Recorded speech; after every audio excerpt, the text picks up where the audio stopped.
शीतला तेरस के उत्सव की बधाई हो।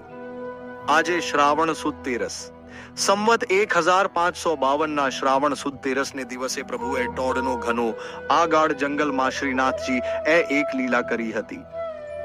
અહીં ટોડના ઘના જંગલમાં ચતુરાનાગા નામના એક વિરક્ત સંન્યાસી રહેતા હતા।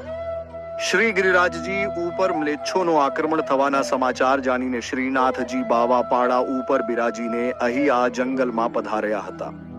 સાથે રામદાસજી, સદુ પાંડે, માનિકચંદ પાંડે અને કુંભનદાસજી હતા। માર્ગ ઘણો વિકટ હતો। રાસ્તામાં કાંટા, કાંકરા, ગોખરું ઘણા હતા। સઘન જંગલ હતું। જંગલમાં અંદર એક ગોલાકાર ચોક હતો। ચોકમાં એક ચોતરો ઉપર ગાદી બિછાવી તેના ઉપર શ્રીનાથજીને પધરાવ્યા।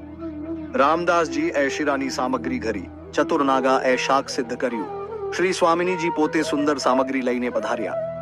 શ્રી યુગલ સ્વરૂપ અહીં ભોગ આરોગ્યા। શ્રીનાથજીની આજ્ઞાથી કુંભનદાસજી પદ ગાયું।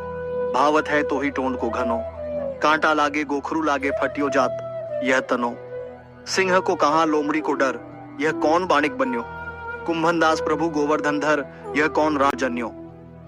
અહીં પધારવાનું ભગવાનનું બીજું કારણ પણ હતું કે ચતુરાનાગા ભગવાનના પરમ ભક્ત હતા। તેઓ શ્રી ગિરિરાજજી સાક્ષાત ભગવત સ્વરૂપ હોવાથી તેમના ઉપર પગ મૂકીને તેઓ શ્રીનાથજીના દર્શન કરવા તૈયાર ન હતા।